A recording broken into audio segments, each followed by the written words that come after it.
வணக்கம், நீங்க பார்த்துட்டு இருக்க TechApps தமிழ் சேனல். இன்னைக்கான வீடியோவில் நம்ம பார்க்க போறது நம்ம சேனல்ல நிறைய பேர் ரெக்வஸ்ட் பண்ண ஒரு வீடியோ. iPhone 16 ரிவ்யூ போடுங்க ப்ரோ அப்படின்னு கேட்டிருந்தீங்க. இந்த வருஷம் பாத்தீங்கன்னா நான் ப்ரோ தான் வாங்கினேன். பட் இருந்தாலும் 16 பாத்தீங்கன்னா நம்ம ஃப்ரெண்டு வாங்கியிருந்தாரு. ஸோ ஃப்ரெண்டு வந்து ரிவ்யூக்கு போட்டுட்டு கொடுறா அப்படின்னு கொடுத்துருந்தான். ஸோ இந்த ஃபோன் நான் ஒரு 2 நாளா யூஸ் பண்ணிட்டு இருந்தேன். ஸோ உண்மையிலே iPhone 16 வந்து ஒரு வர்த்தியான அப்கிரேடா இருக்குமா, especially comparing iPhone 15 and 16 bro. ஏன்னா 15மே நான் இப்போ யூஸ் பண்ணிட்டு இருக்கேன், என்னோட பிரதர் தான் யூஸ் பண்ணிட்டு இருக்காரு, அதுவும் என் கையில இருக்கு. அண்ட் 16 ப்ரோவும் இப்போ என் கையில இருக்கு. கம்பேர் பண்ணும்போது iPhone 16 எப்படி இருக்கு அப்படிங்கறத இந்த ஃபுல் ரிவ்யூல உங்க கூட ஷேர் பண்றேன். சோ வாங்க வீடியோக்குள்ள போலாம். அதுக்கு முன்னாடி நம்ம சேனலுக்கு இன்னும் சப்ஸ்கிரைப் பண்ணலனா மறக்காம சப்ஸ்கிரைப் பண்ணி பக்கத்துல உள்ள பெல் ஐகானை பிரஸ் பண்ணிக்கோங்க. இப்போ வாங்க வீடியோக்குள்ள போயிடலாம்.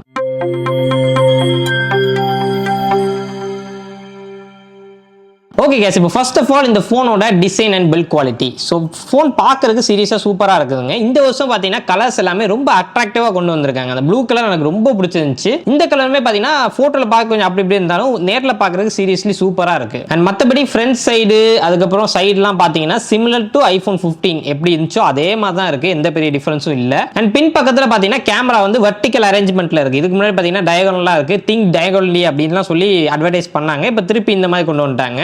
அண்ட் கேமரா பம்பே பார்த்தீங்கன்னா கொஞ்சம் பெருசா இருக்கு. அதாவது iPhone 15ல வந்து இவ்வளவு பெருசா இருக்காது கேமரா, அந்த பம்பே கொஞ்சம் சின்னதா இருக்கும். பட் இதுல வந்து அது இன்க்ரீஸ் ஆயிருக்கு. மற்றபடி பார்த்தீங்கன்னா 15ஓட கம்பேர் பண்ணும்போது அது வெயிட் சைஸ் எல்லாமே சேம் தாங்க, எந்த பெரிய டிஃபரன்ஸும் இல்லை. சொல்ல போனா எக்ஸாக்ட்லி சேம் தான். பட் இந்த ஃபோனோட ஃப்ரண்ட்ல பார்த்தீங்கன்னா நம்மளுக்கு இந்த டிஸ்பிளே மேல இருக்கக்கூடிய glass ceramic shield second generation அப்படின்னு சொல்றாங்க. இதுக்கு முன்னாடி இந்த ஜெனரேஷனை விட இது 50% ஸ்ட்ராங்கரா இருக்கும் அப்படிங்கிற மாதிரி சொல்றாங்க.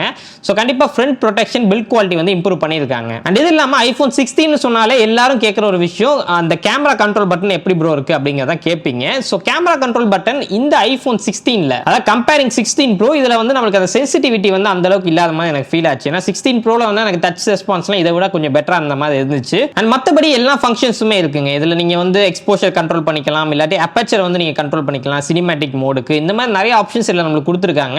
இதுல கொடுத்துருக்க ஆப்ஷன்ஸ் எல்லாம் சீரியஸ்லி யூஸ்ஃபுல்லா தாங்க இருக்கு. ஏன்னா நிறைய பேர் கிமிக் ஃபீச்சர் அப்படின்னு சொல்றாங்க, சும்மா ஒரு ஃபேன்சி ஃபீச்சர் மாதிரி அப்படின்றாங்க. பட் சீரியஸ்லி இது யூஸ்ஃபுல் தாங்க, நீங்க ஈஸியா கண்ட்ரோல் பண்ணிக்க முடியும். போட்டோ எடுக்கிறத தாண்டி இந்த மாதிரி கண்ட்ரோல் பண்ற மாதிரி கொடுத்தது சீரியஸ்லி ஒரு நல்ல விஷயம். அண்ட் இது இல்லாம போன வருஷம் iPhone 15 Proல இருந்த அந்த ஆக்ஷன் பட்டன் பாத்தீங்கன்னா இந்த நான் ப்ரோ iPhone 16 கொடுத்திருக்காங்க. அந்த சைலண்ட் பட்டனை ரிமூவ் பண்ணிட்டு ஆக்ஷன் பட்டனை கொடுத்திருக்காங்க. சோ உங்களுக்கு எந்த ஃபங்க்ஷன் வேணுமோ அதை நீங்க ப்ரோக்ராம் பண்ணிக்க முடியும். இது ஆல்ரெடி நம்ம போன வருஷம் ப்ரோல பார்த்ததுதான். சோ பெருசா சொல்றதுக்கு ஒண்ணும் இல்ல, பட் இதுல கொண்டு வந்தது ஒரு நல்ல விஷயம். அண்ட் இது எல்லாமே பாத்தீங்கன்னா டிசைன் அண்ட் மற்ற விஷயங்கள். உள்ள நம்ம டிஸ்பிளே அப்படின்னு பார்த்தோம்னா iPhone 15ல இருக்கக்கூடிய எக்ஸாக்ட் சேம் டிஸ்பிளே தான், எந்த டிஃபரன்ஸும் இல்ல. பிரைட்னஸ் லெவல் எல்லாமே சேம் தான். பட் இருந்தாலும் பிக்சல் டென்சிட்டி வந்து இது செக்மெண்ட்லயே அதிகம். நீங்க கம்பேரிங் Samsung S24 அப்புறம் பிக்சல் 9 சீரிஸ் இதெல்லாம் கம்பேர் பண்ணும்போது கூட iPhone 16ஓட அந்த டிஸ்பிளேயோட கிளாரிட்டி நல்லா தாங்க இருக்கு. பிக்சல் டென்சிட்டி இதுக்கறதுல அதிகம் அப்படிங்கறதுனால நல்ல டீடைல்ஸ் கிடைக்குது. பட் இருந்தாலும் இந்த மைனஸ் அப்படின்னு நம்ம பார்க்கும்போது இன்னும் 60 Hz refresh rate தான் கொடுத்திருக்காங்க. நம்ம இப்ப 2024ல இருக்கோம், 2025ல இந்த போன் விற்பாங்க. பட் ஸ்டில் 60 Hz அப்படிங்கிறது அக்செப்டே பண்ண முடியாத அளவுக்கு இருக்கு. ஏன்னு பார்த்தீங்கன்னா இப்போ தான் ப்ரோ யூஸ் பண்ண ஆரம்பிச்சிருக்கேன். நான் இதுக்கு முன்னாடி 15 யூஸ் பண்ணிட்டு இருந்தேன், இப்போ தான் 16 ப்ரோ யூஸ் பண்ண ஆரம்பிக்கிறேன். ஸோ அப்படி இருக்கும்போது இதில் வந்து 120 Hz எனக்கு சீரியஸ்லி செம்ம ஸ்மூத்தாக ஃபீல் ஆச்சு. இதை யூஸ் பண்ணிட்டு இதை யூஸ் பண்ணும்போது ஒரு மாதிரி லேகியாக இருக்கிற மாதிரியான ஃபீல் கண்டிப்பாக எனக்கு இருந்துச்சு. நீங்கள் ஆண்ட்ராய்டு யூஸ் பண்ணிட்டு இதுக்கு வரும்போது பெரிய டிஃபரன்ஸ் உங்களுக்கு இருக்க போகிறது இல்லை, பெருசாக அதை நீங்கள் நோட்டீஸ் பண்ண மாட்டீங்க. பட் ஐஃபோனில் சில பேர் iPhone 13 ப்ரோலேருந்து 16 வருவீங்க கேமராக்காக. ஸோ அப்படி வர்றவங்களுக்கு இந்த 60 Hz refresh rate அப்படிங்கிறது ஒரு மிகப்பெரிய மைனஸாக இருக்கும். ஆல்வேஸ் ஆன் டிஸ்பிளே நமக்கு கிடையாது, அதுவுமே ஒரு மிகப்பெரிய மைனஸ் இவ்வளவு விலை கொடுத்து போன் வாங்கும்போது. அண்ட் இது இல்லாம இந்த போனோட ஸ்பீக்கர்ஸ் அப்படின்னு நம்ம பார்த்தோம்னா ஸ்டீரியோ ஸ்பீக்கர்ஸ் கொடுத்திருக்காங்க. iPhone 15ல யூஸ் பண்ண சேம் ஸ்பீக்கர் செட்டப் தான். பட் இருந்தாலும் ஸ்டில் இது one of the best. A18 chip கொடுத்திருக்கனால அதை கொஞ்சம் டியூன் பண்ணி இன்னும் நல்லா கொடுத்திருக்காங்க. ஸோ ஓவரால் கேட்கும்போது ஒரு ரிச்சான சவுண்டை கேட்கிற ஃபீல் எனக்கு கண்டிப்பா இருந்துச்சு. ஒரு சின்ன சாம்பிள் நீங்களே கேட்டு பார்த்துருங்க.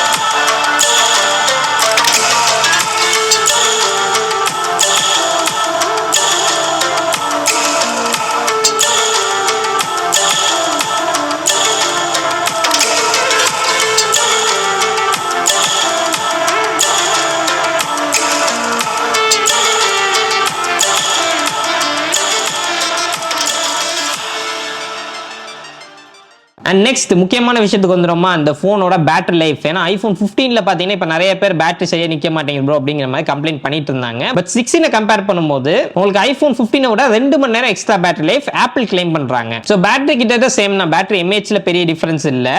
பட் என்னாச்சுன்னு பார்த்தீங்கன்னா A18 சிப் வந்தனால 3 நானோமீட்டர் ப்ராசஸர் அது அப்படிங்கிறதுனால அதோட பவர் கன்சப்ஷன் கம்மியாயிருச்சு. ஸோ அதனால பேட்டரி லைஃப் கண்டிப்பாக ஐஃபோன் 15 விட பெட்டரா இருக்கும். அண்ட் நான் 15 அண்ட் 16 ரெண்டுமே யூஸ் பண்ணனால சொல்றேன், சீரியஸ்லி பேட்டரி லைஃப் சூப்பராக இருந்துச்சுங்க, எந்த பிரச்சனையும் இல்லை.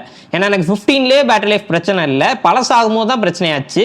பட் 16 இப்போ இது புதுசாக இருக்கிறதுனால பேட்டரி லைஃப் எக்ஸலண்டாக இருக்கு. ஒரு நாள் அப்படிங்கிறது தாராளமாக உங்களுக்கு வந்துடும். ஸோ பேட்டரி லைஃப் ஒரு பெரிய கம்ப்ளைண்ட் கிடையாது. அண்ட் இதை தாண்டி நம்ம சார்ஜிங் ஸ்பீட்ஸ் அப்படின்னு பார்க்கும்போது இதில் நம்மளுக்கு 20 வாட் வயர் சார்ஜிங் தான் கொடுத்துருக்காங்க. ஏன்னா சில பேர் பார்த்தீங்கன்னா இப்போ ஒரு ரூமரை கிளப்பி விடுறாங்க 45 வாட்ஸுக்கான வயர் சார்ஜிங் சப்போர்ட் பண்ணுது ஐஃபோன் 16 அப்படின்னு சொல்றாங்க.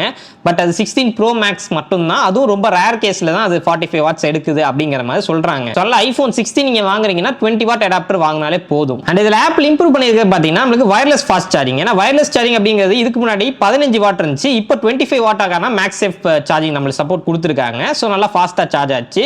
இது இல்லாமல் நம்மளுக்கு ரிவர்ஸ் சார்ஜிங் அப்படிங்கிறது இதுக்கு முன்னாடி 7.5 வாட் இருந்துச்சு, இப்போ அது 15 வாட்டா டபுள் பண்ணியிருக்காங்க. ஸோ சீரியஸ்லி இதெல்லாம் வந்து இம்ப்ரூவ்மெண்ட்ஸ். அண்ட் நெக்ஸ்ட் முக்கியமான விஷயமே பார்த்தீங்கன்னா கேமராஸ் தாங்க. ஏன்னா கேமரா பொறுத்த வரைக்கும் 48+12 மெகா பிக்சலுக்கான கேமரா செட்டப் அப்படிங்கிறது கொடுத்துருக்காங்க. 48 மெகா பிக்சல் ஆல்ரெடி நம்ம ஐஃபோன் 15ல பார்த்தா அதே சென்சார் தான், எந்த பெரிய டிஃபரன்ஸும் இல்லை. பட் 12 மெகா பிக்சலுக்கான அல்ட்ரா வைட் ஆங்கிள் லென்ஸ் வந்து புதுசு. ஏன்னா போன வருஷம் ஐஃபோன் 15 ப்ரோல இருந்து அந்த சென்சாரை வந்து இதில் கொடுத்துருக்காங்க. ஸோ அதனால இந்த வருஷம் மேக்ரோவும் இது சப்போர்ட் பண்ணுது. அது இல்லாமல் அல்ட்ரா வைட் ஆங்கிள் லென்ஸ் வந்து உங்களுக்கு அப்பேச்சர் பெருசாக இருக்கிறனால நிறைய லைட் உள்ள வரும். ஸோ கண்டிப்பாக லோ லைட் பர்ஃபார்மன்ஸ் பெட்டரா இருக்கணும். ஒரு சில சாம்பிள் இமேஜஸ்லாம் நான் எடுத்தேன், பிரைமரி லென்ஸ்ல இருந்து எடுத்த ஒரு சில சாம்பிள் இமேஜ் பார்க்கும்போது உங்களுக்கு தெரியும், அது கிட்டத்தட்ட ஐஃபோன் 15 மாதிரி தான் இருந்துச்சு. பெரிய டிஃபரன்ஸ் எனக்கு தெரியல, நல்லா தான் இருக்கு, பிரச்சனை இல்லை. And next ultra wide angle lens இப்போ புதுசாக கொடுத்தது பார்த்தீங்கன்னா 48 மெகா பிக்சல் நம்மளுக்கு 16 ப்ரோல கொடுத்துருக்காங்க. அது அளவுக்கு இது வந்து பெர்ஃபார்ம் பண்ணல, பட் ஸ்டில் வந்து இம்ப்ரூவ்மெண்ட் தெரியுது. 15ஓட கம்பேர் பண்ணும்போது இதோட அல்ட்ரா வைட் ஆங்கிள் லென்ஸ் வந்து கொஞ்சம் டீடைல் நம்மளுக்கு அதிகமாக கிடைக்கிற மாதிரி இருக்கு, கொஞ்சம் ஷார்ப்பாக இருக்கிற மாதிரி இருந்துச்சு. அண்ட் A18 சிப் வந்தனால போர்ட்ரேட்டும் இம்ப்ரூவ் பண்ண மாதிரி தெரியுதுங்க. அந்த பேக்ரவுண்ட் பிளர் எல்லாம் ரொம்ப சூப்பராக இருந்துச்சு சினிமேட்டிக் மோட் அண்ட் போர்ட்ரேட் மோட்ல. அண்ட் வீடியோ அப்படின்னு பார்க்கும்போது 4K 60 FPS வீடியோ உங்களால் எடுத்துக்க முடியும். ப்ரோல மட்டும் தான் 120 FPS அப்படிங்கிறது நமக்கு இருக்கு. ஸோ 4K 60 சீரியஸ்லி சூப்பராக இருந்துச்சு. நான் ஆல்ரெடி சொன்ன மாதிரி ஐபோன்ல வந்து வீடியோ மாஸ் காமிச்சிருப்பாங்க, அதே மாதிரி தான் நல்ல ஸ்டெபிலிட்டி இருக்கு ஐபோன்ல. முக்கியமே அதுதான், ஸ்டெபிலிட்டி செம்ம சூப்பரா இருக்குங்க. நீங்க லைட்டா ஷேக் பண்ணலாம் எடுக்கிறீங்கன்னா உங்களுக்கு ஃப்ரேம்ல அது தெரியவே தெரியாது, அந்த அளவுக்கு உங்களுக்கு ஆப்டிமைஸ் பண்ணி கொடுக்கும். சென்சார்ஷிப் ஸ்டெபிலைசேஷன் இதில் நம்மளுக்கு கொடுத்துருக்காங்க.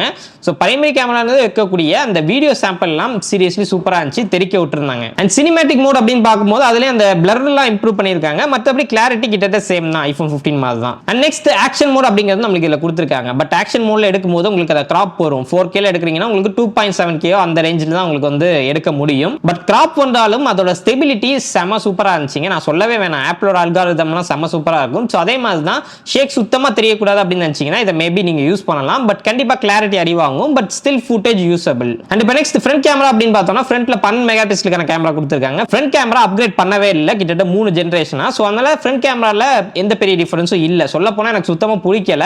ஏன்னு பார்த்தீங்கன்னா இந்த அளவுக்கு ஒரு நல்ல லைட்டிங் கண்டிஷன், இப்போ நான் ஓரளவுக்கு ஸ்டூடியோ லைட்லாம் வச்சு தான் எடுக்கிறேன். இந்த லைட்டிங் கண்டிஷனில் நான் வீடியோ எடுத்தால் கூட எனக்கு நாய்ஸ் அப்படிங்கிறது இருக்குது.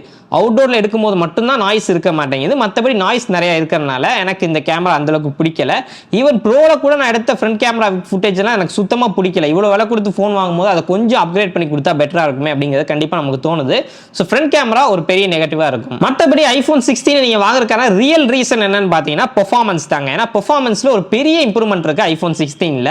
என்னென்னு பார்த்தீங்கன்னா A18 பயோனிக் சிப் கொடுத்துருக்காங்க. இந்த A18 சிப் இந்த வருஷம் ஆப்பிள் கொண்டு வந்தது சீரியஸ்லி ஒரு பெரிய இம்ப்ரூவ்மெண்ட்டுங்க A16ஓட கம்பேர் பண்ணும்போது. ஏன்னா ஐபோன் 15ல நமக்கு A16 இருந்துச்சு, டைரக்டா 2 வெர்ஷன் ஜம்ப் பண்ணி நம்ம போயிட்டோம். ஸோ சொல்ல போனா A18 and A18 Pro, அதாவது நீங்க ப்ரோ மாடல் வாங்கும்போது A18 Pro சிப் வரும். ஸோ அதுக்கும் இதுக்கும் ஒன்றும் பெரிய டிஃபரன்ஸே கிடையாதுங்க. சொல்ல போனா பெர்ஃபார்மன்ஸ் வைஸ் உங்களுக்கு ப்ரோவும் நான் ப்ரோவும் கிட்டத்தட்ட சேம் பெர்ஃபார்மன்ஸ் தான் கொடுத்துட்டு இருக்கு.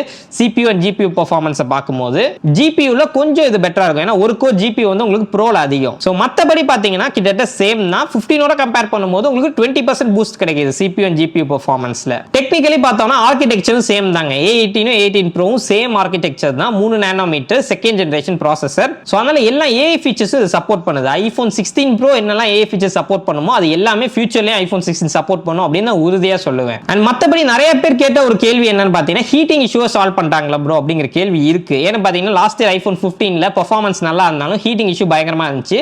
பட் அதை இப்போ பார்த்தீங்கன்னா 16ல சால்வ் பண்ணிட்டாங்க. உள்ள நிறைய சின்ன சின்ன சேஞ்சஸ் எல்லாமே கொடுத்துருக்காங்க. அண்ட் பேட்டரிக்கு மெயினாக கீழே ஒரு ஹீட் சிங்க் மாதிரி ஒன்று கொடுத்துருக்காங்க. ஸோ அது கொடுத்துருக்கனால தெர்மல் மேனேஜ்மெண்ட் கண்டிப்பாக பெட்டரா இருக்கு 15 கம்பேர் பண்ணும்போது. ஹீட்டிங் இஷ்யூ இல்லை. நாங்கள் கேம் எல்லாம் ப்ளே பண்ணி பார்த்தோம், அந்த அளவுக்கு ஹீட் ஆகவே இல்லை. அண்ட் இது இல்லாமல் இப்போ பார்த்தீங்கன்னா கன்சோல் கேம்ஸ் எல்லாமே நீங்கள் விளையாடுறதுக்கு ப்ரோ மாடல் வாங்கணும்னு அவசியம் கிடையாது. இந்த மாதிரி நார்மல் 16லே பார்த்தீங்கன்னா நீங்கள் console game like resident evil, assassin மாதிரியான கேம் எல்லாமே விளையாண்டுக்க முடியும். அண்ட் A18 சிப் வந்தனால ரேமுமே பார்த்தீங்கன்னா 6GB இருந்து 8GB ரேமுக்கு போயிருக்காங்க. ஸோ ரேம் அப்கிரேடும் இருக்கிறதுனால ஓவரால் யூஸ் பண்ணும்போது ஸ்மூத்தான எக்ஸ்பீரியன்ஸ் அது முன்னாடியே இருந்தது தான்.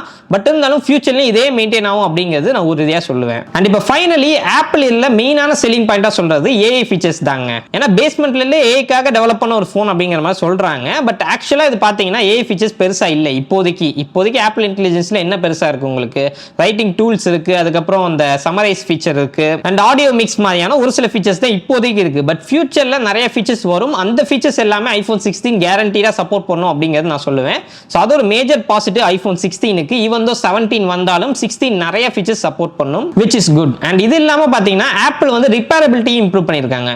வெளியே பார்க்க iPhone 15 மாதிரி இருந்தாலும் உள்ள நிறைய விஷயங்கள் இம்ப்ரூவ் பண்ணி கொடுத்துருக்காங்க. ஸோ கிட்டத்தட்ட பார்த்தீங்கன்னா உள்ள இன்டர்னல் காம்பனன்ட்ஸ் எல்லாமே ரீடிசைன் பண்ணியிருக்காங்க. ஸோ அதனால் ரிப்பேரபிலிட்டி iPhone 16ல பெட்டராக இருக்கு. ஸோ கமிங் டு பிரைசிங், உங்களுக்கு iPhone 16 128GB பேஸ் வேரியன்ட் பார்த்தீங்கன்னா 80,000 காஸ்ட் ஆகுது. 5,000 அப்படிங்கிறது பேங்க் ஆஃபர், நீங்கள் எங்கே போனாலும் கிடைச்சிடும்.